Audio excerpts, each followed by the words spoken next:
Amém. Quero convidar você a abrir a sua Bíblia no Evangelho de Lucas, capítulo 16. A partir do verso 1 nós vamos ler. Diz assim: Jesus também disse aos seus discípulos: havia um homem rico que tinha um administrador, e esse foi acusado perante ele de esbanjar os seus bens. Então ele o chamou e disse: que é isso que tenho ouvido falar a teu respeito? Presta contas da tua administração, pois não podes mais ser meu administrador. E disse o administrador a si mesmo: que vou fazer? Já que meu senhor me tira a administração. Para cavar não tenho forças, e tenho vergonha de mendigar. Mas sei o que vou fazer, para que quando for tirado da administração me recebam em suas casas. Então, chamando cada um dos devedores do seu senhor, perguntou ao primeiro: quanto deves ao meu senhor? Ele respondeu: 100 batos de azeite. Disse-lhe então: toma a tua conta, senta-te depressa e escreve 50. Perguntou depois a outro: e tu, quanto deves? Ele respondeu: 100 coros de trigo. E disse-lhe: toma a tua conta e escreve 80.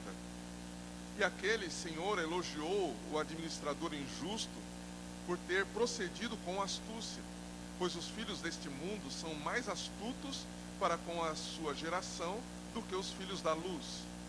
Eu vos digo ainda: fazei amigos por meio das riquezas da injustiça, para que, quando estas vos faltarem, eles vos recebam nos tabernáculos eternos.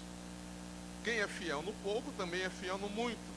Quem é injusto no pouco, também é injusto no muito. Se não fostes fiéis nas riquezas injustas, quem vos confiará as verdadeiras? E se não fostes fiéis com o que é alheio, quem vos dará o que é vosso? Nenhum servo pode servir a dois senhores, pois odiará a um e amará o outro, ou se dedicará a um e desprezará o outro. Não podeis servir a Deus e às riquezas. Amém. Vamos orar. Senhor Deus bendito e gracioso, nós te agradecemos por tua palavra. Te agradecemos, ó Senhor, porque temos esta oportunidade, esta liberdade de meditarmos nas Escrituras. E o nosso desejo, nossa oração nesta manhã, nesse tempo aqui de compartilharmos, de meditarmos, de adorarmos ao Senhor, o nosso desejo é que o Senhor fale conosco, que o Senhor transforme os nossos corações por meio do poder da tua palavra. E é por isso também, Espírito Santo, que nós te pedimos que abra o nosso entendimento e nos ajude a compreender as Escrituras, para que possamos adequar a nossa vida, moldar a nossa vida ao que as Escrituras dizem, e não moldar a nossa vida àquilo que a nossa carne diz, aquilo que o mundo diz. Não, Senhor, queremos viver em concordância com a tua palavra, porque a tua palavra é eterna. O Senhor mesmo já disse: céus e terra passarão, mas a tua palavra não passará. Então nós queremos viver em conformidade com a tua palavra. Então pedimos, Espírito Santo, nos ajude a compreender, nos ajude a entender e nos ajude a praticar a tua palavra. É o que nós te pedimos em nome de Jesus. Amém. Muito bem. Essa parábola, né, ela não é uma parábola muito fácil, né, e ela apresenta alguns desafios. Ao mesmo tempo, ela não é tão complicada assim, né, uma vez que nós entendemos o que Jesus está dizendo nessa parábola, nós vamos também compreender que ela não é tão complexa como parece. O que torna ela difícil e o que torna ela um desafio é a nossa maneira de pensar a respeito daquilo que Jesus está falando aqui, né? E nós vamos então procurar e buscar compreender o que o Senhor Jesus está falando aqui aos seus discípulos, né? A primeira coisa que nós precisamos pensar aqui é que, logo no início, o que Jesus diz? O que o texto diz, né? Que Jesus, ele se dirige aos seus discípulos. Jesus está falando com os seus discípulos. E é muito curioso porque lá no verso 14, nós não vamos ler aqui, mas eu vou citar algumas vezes. No verso 14, nós percebemos que os fariseus também estavam ouvindo o que Jesus estava dizendo aos discípulos dele. Então Jesus se dirige aos seus discípulos, mas aqueles que estavam ali próximos também estavam ouvindo, inclusive os fariseus. Então, uma primeira questão que nós precisamos observar aqui e que nos ajuda a compreender esta parábola de Jesus é nós olharmos para essa parábola pensando em como os fariseus lidavam com a questão do dinheiro, como os fariseus lidavam com a questão da sua própria moral, da sua própria maneira de olhar para si mesmo, né? Se nós começarmos a olhar pensando em como os fariseus lidavam com as questões, isso vai nos ajudar a compreender melhor o que Jesus está dizendo aqui, né? Então, Jesus se dirige aos seus discípulos e os ensina, né, a observar as reais motivações dos seus corações e como eles deveriam lidar com os recursos e com o dinheiro, evidentemente. Recursos aqui não está limitado a dinheiro, né? Mas inclusive o texto fala de riquezas, né? Que também não está limitado a dinheiro. Mas lá no final a gente vai ver que Jesus também está se relacionando ao dinheiro. Mas Jesus fala aqui para os seus discípulos que eles deveriam observar as reais motivações dos seus corações. Quando eles têm recursos, quando eles têm dinheiro na mão, qual é a maneira como eles lidam com isso? É isso que Jesus está querendo ensinar aqui, ou ensinou para os seus discípulos. Um outro desafio que nós percebemos aqui nesse texto, né, é de nós conseguirmos ver na parábola que, primeiro, Jesus ele não está fazendo nenhum tipo de elogio a esse administrador infiel. Quando nós olhamos da primeira vista, parece que Jesus está elogiando o administrador infiel, parece que ele está elogiando o homem rico, mas ele não está elogiando nem o administrador infiel, nem o homem rico, muito menos, né, os arrendatários aqui, né, aqueles que trabalhavam na terra, no campo aqui do homem rico, né? Jesus não está aprovando a desonestidade deste homem, né, no trato dos bens alheios. Esse administrador, ele na realidade é um exemplo que deve ser evitado. Ele é um exemplo que não deve ser seguido, porque ele representa justamente a desonestidade, a infidelidade, a ganância, a arrogância. Nós vamos ver daqui a pouquinho sobre isso. Mas Jesus, ele apresenta essa parábola não como um exemplo a ser seguido, mas como um exemplo a ser evitado.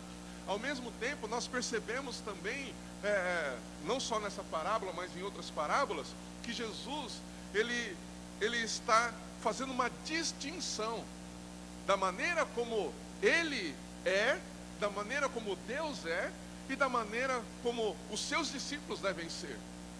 Lembrando, mais uma vez, Jesus está se dirigindo aos seus discípulos, está ensinando os seus discípulos, e ao ensinar os seus discípulos aqui, ele está mostrando que eles devem ser distintos desse administrador infiel, desse homem rico e também dos arrendatários aqui.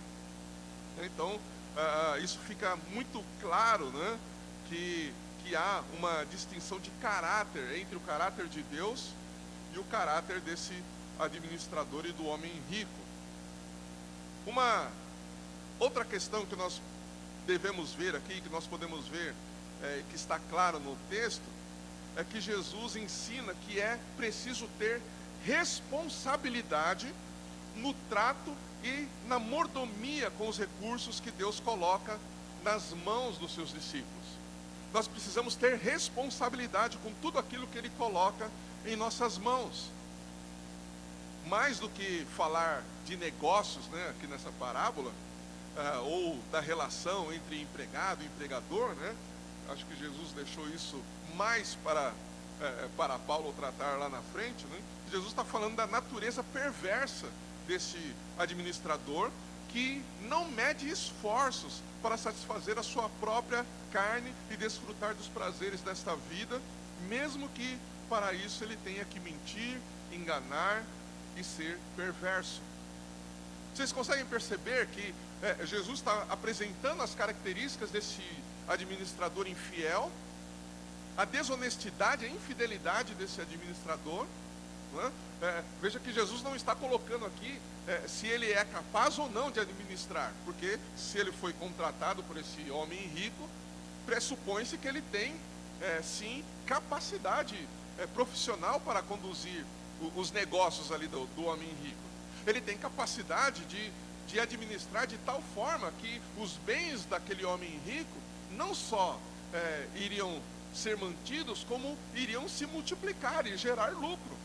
Mas não é isso que Jesus está apresentando aqui. Jesus não está colocando se ele era um bom profissional ou um mau profissional. Ele está dizendo, está falando do caráter desse homem, do caráter desse administrador, que é um caráter perverso, que é um caráter desonesto, que é um caráter ganancioso, arrogante. O texto diz que esse administrador, ele usava os bens do homem rico como se fossem dele, ele esbanjava, né? É fácil você gastar o dinheiro dos outros, né? Quando o dinheiro não é seu, quando você não trabalha para ganhar, e aí você guarda o seu e aí gasta o dos outros, né? Isso aí é fácil, né? Aí é tranquilo. Aí você não pensa se é caro, se é barato, você não está nem aí, você quer, não, tem, eu vou gastar. Era assim que esse administrador cuidava dos bens do homem rico. Então, uma das questões que Jesus também está ensinando aos seus discípulos é que eles devem ser responsáveis na administração, na mordomia daquilo que Deus coloca nas mãos dele. E isso também é conosco. Nós precisamos ser responsáveis por tudo aquilo que Deus coloca em nossas mãos. Não importa se os recursos são volumosos ou não. Não importa se, na questão do dinheiro, se é muito dinheiro ou se é pouco dinheiro. Não é isso que importa. O que importa é que nós precisamos ser fiéis ao Senhor, precisamos ser responsáveis diante de Deus, sabendo que não é nosso, sabendo que o recurso que está em nossas mãos pertencem ao Senhor, e nós vamos ter que prestar contas diante de Deus.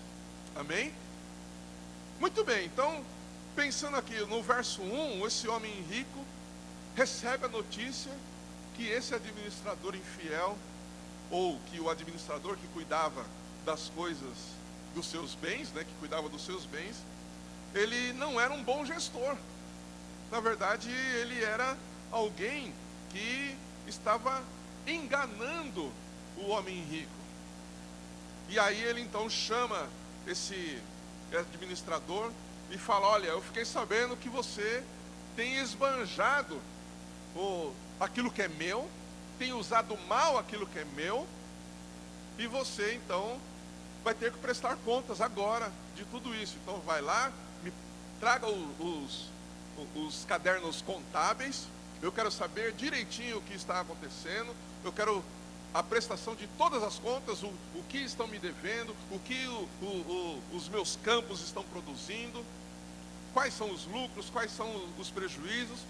Eu quero tudo, eu quero um relatório, é como se fosse quase que uma auditoria, né?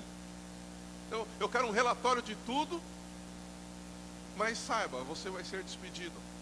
Você não vai mais permanecer, eu não confio mais em você. Você não pode mais estar à frente dos meus negócios, você não pode mais cuidar do meu campo, da minha propriedade. O homem rico chamou então para que houvesse essas explicações, e no versos 3 e 4, o administrador, sabendo que seria despedido, né, e sabendo que teria que prestar contas, a primeira coisa que ele faz, ele reconhece o seu orgulho, né, versos 3 e 4. Esse administrador reconhece que é orgulhoso, reconhece que é avarento, reconhece que é arrogante, egoísta, reconhece a sua perversidade, e aí ele começa a agir com astúcia. Ele, para não ficar absolutamente desamparado, ele pensa: como eu posso me sustentar daqui para frente? Eu vou perder o emprego, eu não vou ter mais o meu salário, como é que eu vou fazer então para me sustentar? Eu não vou me submeter a serviços subalternos. Serviços braçais eu já não aguento mais. E aí ele começa então a maquinar como ele vai se sustentar. Então ele tem uma ideia, né, mirabolante, que é de trazer então todos os devedores do homem rico, do dono da propriedade, e aí ele começar a fazer, a manipular aquelas dívidas, né? Ele era um homem desonesto, esbanjador, né, que não podia se ver em uma condição menor do que aquela que todos já conheciam. Veja que a sociedade ali conhecia ele como um homem que era bem sucedido, um homem que era um esbanjador, um homem que tinha dinheiro. Então ele também, como eu disse, né, ele era um homem orgulhoso. Ele estava olhando muito para o seu orgulho, como que a sociedade iria olhar para ele depois que ele estivesse desempregado. E se ele fosse trabalhar num serviço como os antigos empregados dele, né, quem ele liderava, faziam? Ele não admitia que isso pudesse acontecer. Então ele está demonstrando aqui também que ele era um homem muito orgulhoso, né, ganancioso. Então, além desse orgulho, além dessa arrogância que ele tinha, além da sua desonestidade, né, ele demonstra também uma depravação do seu caráter. Assim, também é com muitos de nós. A gente tem muito orgulho em relação a muitas coisas. A gente não precisa ter muito dinheiro, a gente não precisa ter muitos bens, mas se nós olharmos para nós mesmos, nós temos muito orgulho no nosso coração. Nós somos muito arrogantes em muitas situações da nossa vida. No trato de muitas questões, nós também somos desonestos, principalmente com as questões relacionadas a Deus, aos recursos que Deus coloca em nossas mãos. Se nós formos honestos no exame do nosso próprio coração, nós vamos ver que nós somos desonestos na mordomia das coisas que Deus coloca em nossas mãos. Porque nós damos prioridade para muitas outras coisas que dizem respeito somente a nós, e não damos prioridade para aquilo que pertence ao reino, para aquilo que pertence a Deus. Nós não somos tão fiéis assim como nós achamos que somos, em relação aos dízimos, em relação às ofertas. Nós somos, infelizmente, em muitas situações e em muitos momentos da nossa vida, nós somos exatamente como esse administrador infiel. E nós temos que ter a consciência que um dia nós vamos ter que prestar contas diante de Deus. Deus vai nos chamar para prestar contas dos recursos que Ele colocou em nossas mãos, de como nós administramos esses recursos, como nós aplicamos esses recursos, e qual vai ser a nossa resposta. O que nós vamos fazer?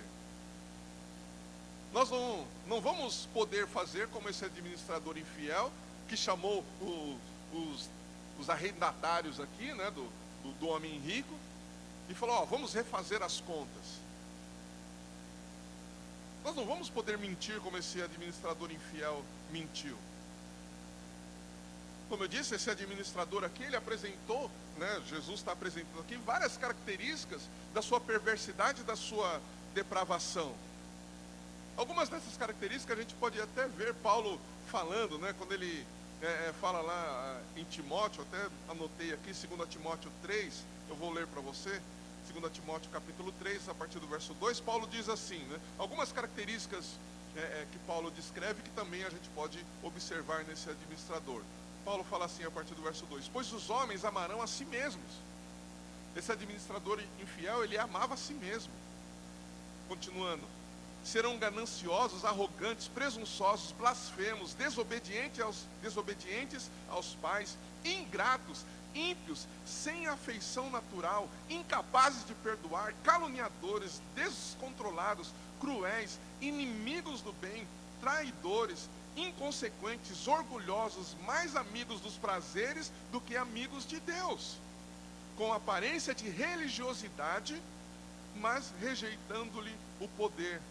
E Paulo termina esta descrição aqui para Timóteo dizendo: afasta-te também desses. Então veja que as características que Paulo descreve aqui para Timóteo dos homens e das pessoas dos últimos tempos são as características que nós percebemos nesse administrador infiel. E mais uma vez eu quero trazer aqui, é impossível nós imaginarmos que Jesus concordasse com esse tipo de atitude, com esse tipo de coração. Não, Jesus não estava concordando com a atitude desse administrador infiel. Quando ele apresenta essa parábola, ele não está dizendo que é assim que nós devemos viver. Não, esta é a maneira que nós devemos evitar de viver.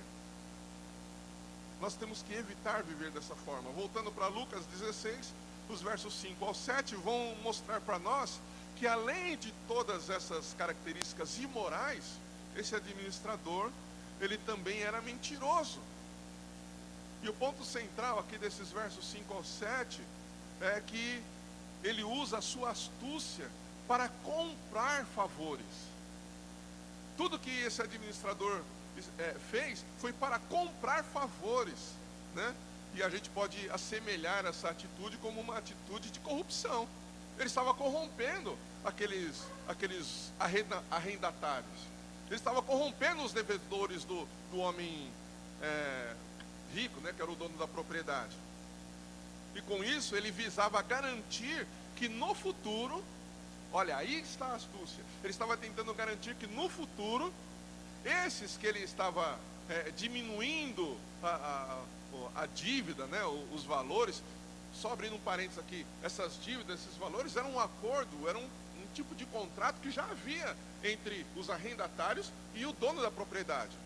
Então eles tinham um contrato, né, que dizia que eles havia uma estimativa de produção daquela propriedade, e eles então se comprometeram a passar ou repassar para o proprietário uma certa quantia de acordo com aquilo que estava no contrato. Então esse administrador infiel, sabendo que não vai ter mais emprego, sabendo que não vai ter mais renda, ele chama então esses arrendatários, e aí ele astúcia, de forma muito astuta, ele então refaz esse contrato, né? E por que ele pede também para que os próprios arrendatários assinassem lá ou mudassem a mão? Porque ele não podia fazer isso, porque ficaria claro que foi ele quem assinou. Então esses contratos também eram firmados com o próprio arrendatário escrevendo de próprio punho, né? Então, se ele mudasse ali com o seu próprio punho, é como se fosse um acordo firmado anteriormente entre as partes, né? Mas a parte da astúcia também que envolvia esse administrador infiel, para ele fazer isso, é porque se ele ia ficar sem emprego, então, tendo essa atitude com os arrendatários, uma vez que ele ficasse sem emprego, esses arrendatários poderiam contratá-lo para administrar os bens deles. Percebe a astúcia desse administrador infiel? Preparando um caminho para que depois ele tivesse ofertas de emprego lá na frente, né?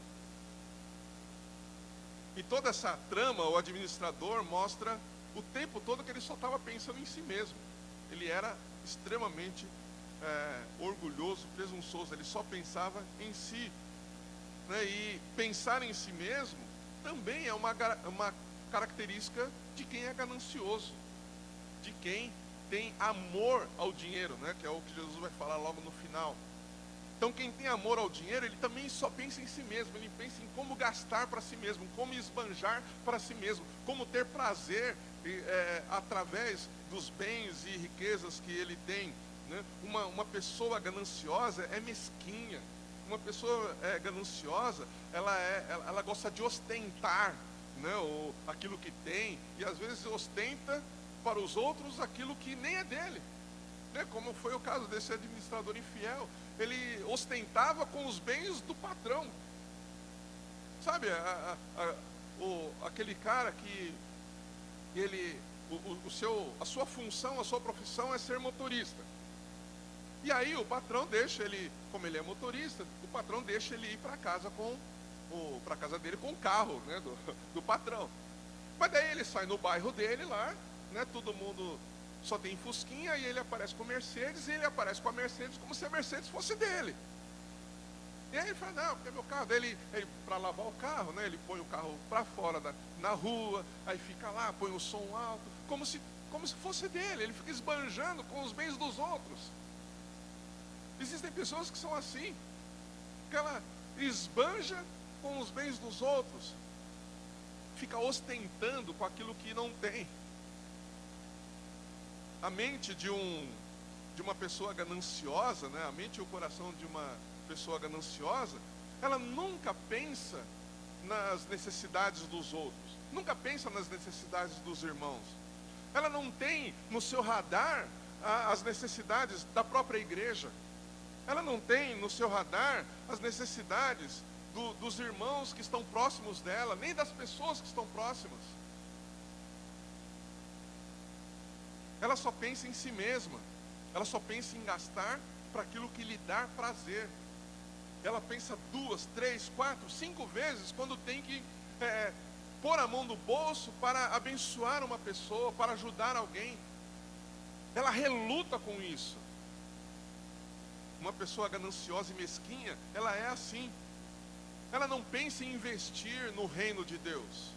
Ela não pensa em abençoar a igreja, não pensa em abençoar os irmãos, não pensa em abençoar a sociedade, a não ser que ela tenha um retorno, a não ser que ela faça isso pensando no retorno. Então uma pessoa gananciosa que não administra bem os bens que Deus coloca em suas mãos, quando ela oferta pensando no seguinte, naquele texto, que ela vai dar 10 e vai receber 100. Ela não está preocupada, ou ela não está amando a obra de Deus e investindo na obra de Deus, ela está pensando em si mesma. Ela está pensando, ela está achando que ofertar é a mesma coisa que investir na bolsa de valores. É a mesma coisa que, sei lá, investir em um imóvel. Você compra por sei lá, 100 mil e depois você vai vender por 200 mil. É isso que a pessoa está pensando.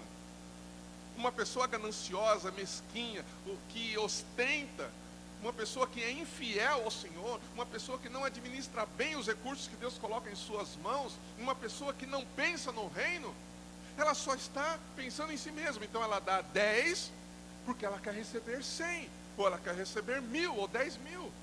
E se ela não recebe de volta os 100, os 1000 e os 10 mil, então ela vai reclamar com Deus, então ela vai blasfemar, então ela vai praguejar. E aí ela vai chegar diante de Deus exigindo 10 vezes mais daquilo que ela ofertou, daquilo que ela deu.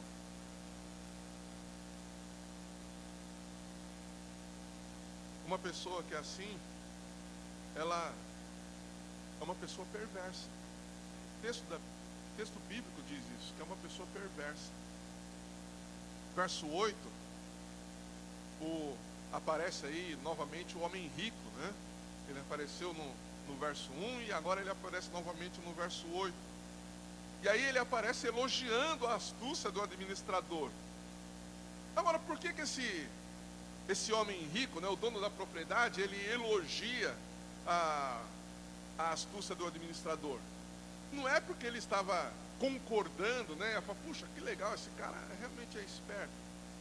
É que na realidade, o administrador infiel, quando ele chegou para os arrendatários ali para refazer os acordos, os arrendatários, até um certo momento, eles não sabiam que ele tinha sido despedido. Então ele estava falando em nome do dono da propriedade. Então, para os arrendatários, ainda que eles também soubessem que aquilo não estava certo, eles também eram gananciosos, eles também estavam pensando em si mesmos, eles não estavam sendo honestos.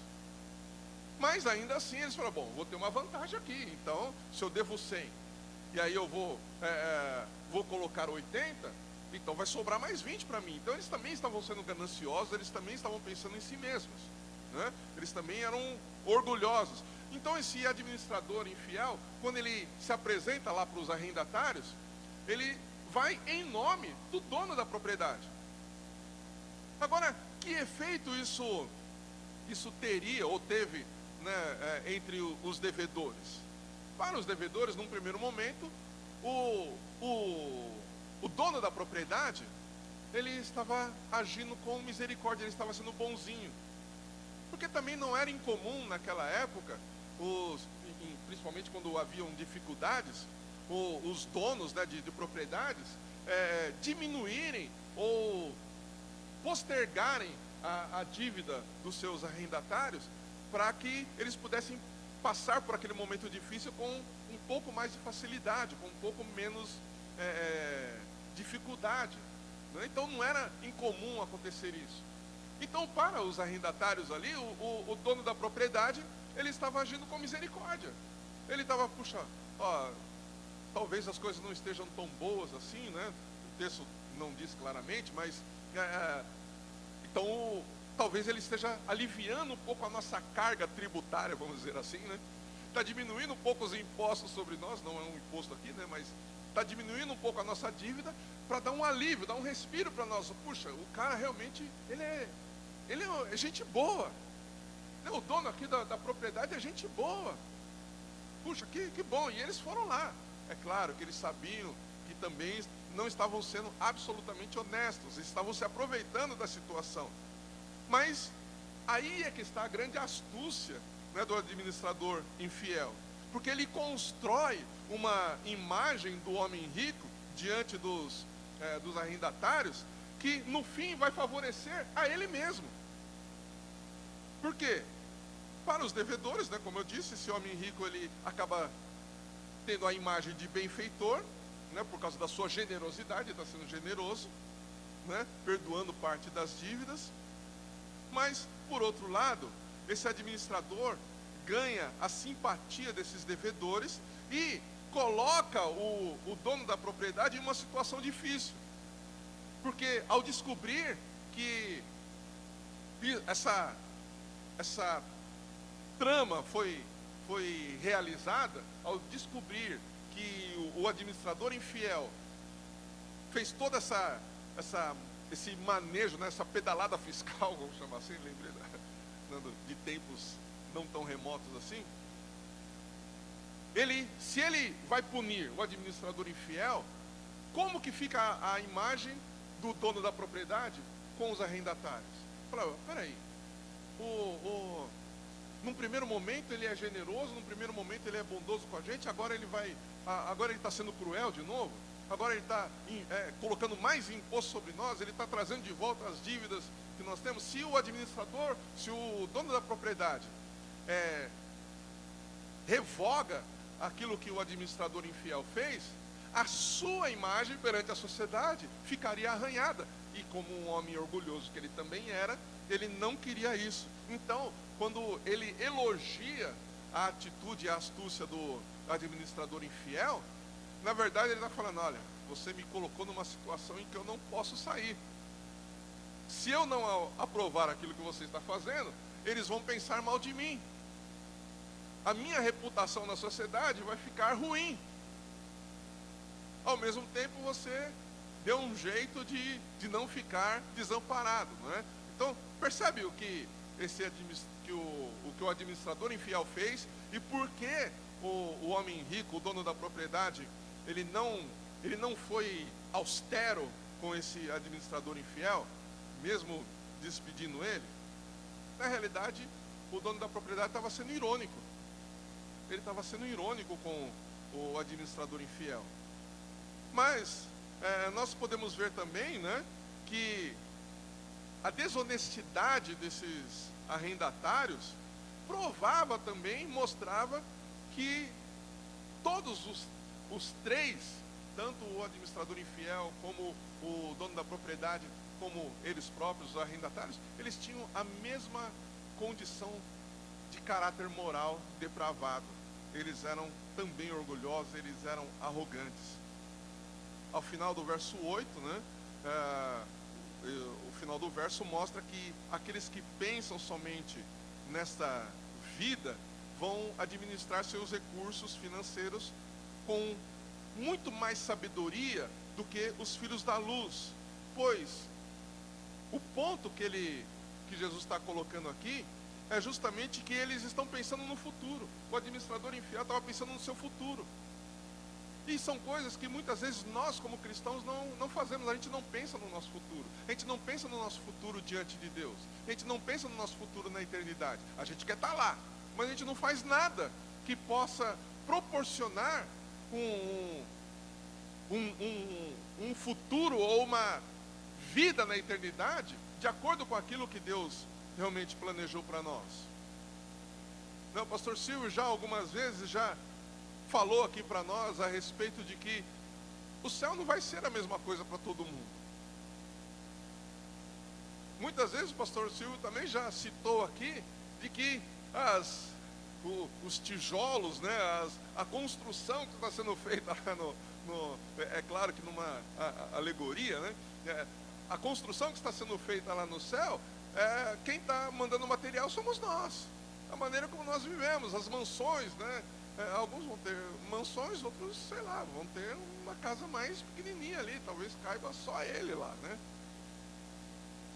Mas somos nós que, de alguma maneira, cooperamos com o material da construção lá no futuro. Mais uma vez, é uma alegoria isso, né? Mas a gente tem que pensar, sim, que o céu não vai ser igual para todo mundo. Não é todo mundo que vai estar sentado exatamente à direita de Deus lá. Não é todo mundo. Ou se todo mundo sentar à direita de Deus, então a mesa não vai ser assim, vai ser assim, né? Senta todo mundo à direita e ninguém vai ver, né? Aquela coisa infinita. Mas nós temos que pensar como nós estamos conduzindo a nossa vida aqui, porque isso vai se refletir na eternidade. Amém? Então, o final desse verso 8, ele mostra claramente que os filhos das trevas, eles pensam, de alguma maneira, eles pensam no futuro. Mesmo que estejam pensando em si mesmos, mesmo que sejam orgulhosos, arrogantes, eles estão pensando no futuro. E nós também precisamos pensar no futuro, não como os pecadores, não como os infiéis, mas precisamos pensar no futuro da maneira como Cristo nos aponta na sua palavra. Nós precisamos viver nessa vida com os olhos na eternidade. Nós precisamos ter objetivos que possam conduzir os nossos investimentos aqui para proporcionar, não para comprar, não é comprar nada na eternidade, mas usar os recursos para que mais pessoas possam ser alcançadas. No verso 9 ele diz, né, Jesus diz, eu vos digo ainda, fazei amigos por meio das riquezas da injustiça, para que quando estas vos faltarem, eles vos recebam nos tabernáculos eternos. O que isso quer dizer? A gente sabe que dinheiro é uma coisa que pertence a este mundo. O dinheiro pertence a este mundo. O dinheiro em si, ele não é mau, mas o amor ao dinheiro é que é ruim, né? A gente não tem uma questão ou não deveríamos ter uma questão com o dinheiro que nos levasse a amar o dinheiro, a depender do dinheiro. Nós não podemos amar o dinheiro, não podemos amar os recursos naturais. E Jesus, quando ele fala aqui de fazer amigos por meio das riquezas da injustiça, ele está falando justamente da natureza das riquezas deste mundo, que são deste mundo. O dinheiro é deste mundo. E como nós devemos lidar com o dinheiro então? Como nós devemos administrar o dinheiro? Nós devemos administrar com fidelidade a Deus, com amor a Deus, e não dependendo do dinheiro, e não presos ao dinheiro, e não amando o dinheiro de tal maneira que a gente seja como o tio Patinhas, né? Está aqui o meu rico dinheirinho, né? Que fica nadando ali nas suas moedas e não dá nada para ninguém, inclusive com seus parentes passando necessidade, né? Quem já assistiu ou quem já leu sobre o tio Patinhas vê isso, né? É o sobrinho que passa necessidade e que tem que implorar muitas vezes para poder ter uma pequena ajuda, e quando tem, o tio não dá, ele empresta, porque ele ama o seu dinheiro, ele ama aquilo que que ele tem. Então Jesus está dizendo o seguinte, que nós precisamos usar os recursos que nós temos para investir no reino. Nós precisamos investir em vidas, na salvação de almas. Precisamos usar os recursos que Ele coloca em nossas mãos, para que a glória seja dada a Ele. É isso que Jesus está falando aqui, de usarmos as riquezas da injustiça, para que quando essas nos faltarem, eles, né, no caso aqui, as pessoas, nos recebam nos tabernáculos eternos, né? Então esse verso, né, apesar dele parecer ou apresentar uma dificuldade, na verdade não tem muita dificuldade nisso. O entendimento, a aplicação são simples. É de nós sermos fiéis ao Senhor. Jesus, evidentemente, e eu quero reforçar aqui, ele não está concordando ou elogiando a atitude do administrador infiel, ou do homem rico, ou mesmo dos arrendatários. Não é? Jesus, ele não está dizendo que nós devemos agir dessa maneira. E é justamente essa forma que os ouvintes ali de Jesus, principalmente os seus discípulos, também estavam começando a entender. Eles estavam entendendo o que estava falando. Como eu disse, o verso 14, a respeito dos fariseus, deixa isso muito claro, que eles estavam entendendo o que Jesus estava dizendo. Os fariseus ali começam a zombar de Jesus, né, porque eles eram homens arrogantes, eles eram homens que amavam o dinheiro, amavam o prestígio, né? E é justamente isso que os ouvintes ali de Jesus estavam observando. Então, já caminhando aqui para o final, né? Mais uma vez eu quero dizer que não é problema ter dinheiro, né? Aliás, nem é ruim ter dinheiro, né? Não é ruim ter dinheiro. Você ter dinheiro para poder fazer as coisas, para você poder comprar aquilo que você precisa, né? Nós já estudamos em Eclesiastes, né, capítulo 5 e 6, que diz claramente lá que Deus é quem dá capacidade para os homens adquirirem riqueza, e Ele é quem dá capacidade para o homem desfrutar daquilo que ganha. Então é bênção de Deus nós podemos ter recursos e podemos também desfrutar desses recursos. A grande questão é que nós não podemos depender desses recursos para viver. Nós dependemos de Deus, nós devemos amar a Deus e não os recursos e não o dinheiro. Amém? Porque todas essas coisas são passageiras. O dinheiro a gente ganha hoje, e se a gente não gastar hoje mesmo, até amanhã a gente gasta. As pessoas falam, né, que todo mês sobra dia e falta dinheiro, né? Porque o dinheiro acaba antes do mês. Não é verdade? Porque são tantas coisas, mas há um grande problema nisso? Não. Desde que você não ame o dinheiro, desde que você coloque e administre bem os recursos que Deus coloca em suas mãos. Que Jesus estava ensinando aos seus discípulos e ensina para nós. Que nós, além de usarmos bem os recursos que Deus coloca em nossas mãos, nós precisamos olhar para a eternidade. Nós temos que olhar para a eternidade. Nós temos que abençoar as pessoas e não buscar os nossos próprios interesses ou os nossos próprios benefícios.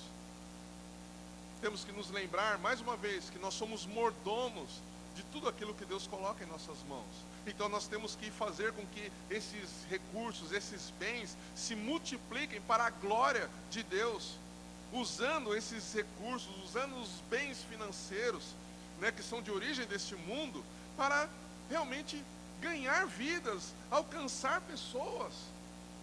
Nós precisamos investir na obra de Deus, precisamos ter esta mente, precisamos ter esse coração para investirmos na obra de Deus, investirmos na igreja, para que o Evangelho seja propagado, continue crescendo, continue se expandindo. Nós vemos como os filhos da impiedade, como os filhos deste mundo, como eles investem pesado para propagar e para perpetuar aquilo que eles acreditam. Se nós, só um parênteses aqui, se nós ousarmos falar alguma coisa que que não agrade a essas pessoas que têm domínio, que têm grandes empresas, que tem, por exemplo, que a gente tem visto muito hoje, né? Que são donos aí dos canais de streaming, né? De propagação, aquelas coisas sociais, né? Das redes sociais. Se a gente falar alguma coisa que não lhes agrade, o que eles fazem? Eles vão banir a gente da rede. E aí a gente não vai ter mais condição de falar absolutamente nada. A gente não precisa falar nada tão absurdo assim. Basta a gente falar aquilo que eles não querem ouvir. Basta nós dizermos que o homem é pecador e que precisa da graça de Deus, mas eles não querem ouvir que são pecadores. E eles têm o domínio dessas ferramentas e eles podem banir a gente a qualquer momento. Eles não estão preocupados se alguém tem 1 milhão de seguidores, 10 milhões de seguidores, falou o que eles não querem, eles vão tirar. Mas por que eles têm essa condição? Porque eles investiram, eles usaram os recursos que eles têm para criar grandes empresas, para atrair pessoas que agora dependem das empresas deles, e hoje eles ditam as regras, sem se importar com as regras de cada país. Eles ditam as regras e fazem o que eles querem. Agora, se os filhos da impiedade investem naquilo que é perverso, naquilo que é errado, por que nós como cristãos não investimos no reino? Isso também não é novo, não. Se nós olharmos lá para a crucificação de Jesus, aqueles que queriam crucificar Jesus investiram dinheiro, deram 30 moedas de prata para Judas entregar Jesus. E nós ficamos tão presos àquilo que Deus coloca em nossas mãos, que a gente não investe. Que a gente não investe no reino, a gente não investe naquilo que vai proporcionar salvação de almas. A gente tem medo de perder aquilo que nós temos nas mãos. Paulo, um texto que a gente cita sempre, né? O que ele disse? Aprendi a viver contente em toda e qualquer situação, sei ter muito e sei ter pouco. Louvado seja o nome do Senhor. Nós precisamos aprender a investir no Evangelho de Cristo. Nós precisamos aprender a investir em missões. Você já parou para pensar que durante todo esse período de pandemia, que já vai para 2 anos, os missionários que já tinham poucos recursos, agora já não têm mais nenhum recurso? Como que eles estão vivendo? Como que estão vivendo as suas famílias? Como que eles estão sobrevivendo? Nós temos que investir sim na obra missionária. Nós temos que investir em obras sociais que a igreja está envolvida. Nós temos que investir na ajuda aos pobres, aos necessitados. Precisamos ter planejar a nossa vida financeira de tal maneira que a gente também tenha dinheiro para dar esmola. São coisas que raramente a gente pensa. Em ter um dinheiro reservado para dar esmola para quem precisa. A gente passa por pessoas na rua, no farol, né, que estão pedindo. Mas uns são aproveitadores. Sim, infelizmente tem os aproveitadores. Se tem aproveitadores na igreja, você acha que não vai ter aproveitador fora dela? Mas nós temos que ter um coração que esteja cheio de misericórdia e compaixão pelas pessoas. Porque tem pessoas assim que estão passando fome e que uma moedinha que você der de 50 centavos vai fazer a diferença para ele. Talvez não para nós, mas para ele vai fazer a diferença. Nós precisamos investir nas que são viúvas, nos órfãos e nos irmãos que estão passando sérias necessidades. Paulo, mais uma vez, lá em 1 Timóteo 6,10, ele diz: porque o amor ao dinheiro é a raiz de todos os males, e alguns, nessa cobiça, se desviaram da fé e a si mesmos se atormentaram com muitas dores. Então, ao mesmo tempo que a Bíblia nos ensina que as riquezas dessa terra são apenas sombra das verdadeiras riquezas eternas, né? E as riquezas pertencem a este mundo, o que realmente importa para nós, ou o que deve importar para nós, é servirmos a Deus com fidelidade, santidade e honestidade, mesmo nas pequenas coisas. É o amor a Deus e ao próximo que devem balizar a nossa conduta em relação ao dinheiro. O nosso íntimo relacionamento com Deus deve conduzir a nossa administração de todos os bens que Ele coloca em nossas mãos. Nós amaremos somente a Deus se o nosso coração for totalmente dele, e nós vamos depender dele para todas as coisas. E é isso que Jesus então está colocando para nós aqui. Que nós devemos buscar uma vida que não é avarenta, nós devemos abandonar esse amor egoísta e devemos usar então os recursos que Ele nos deu para abençoar o reino de Deus. Amém?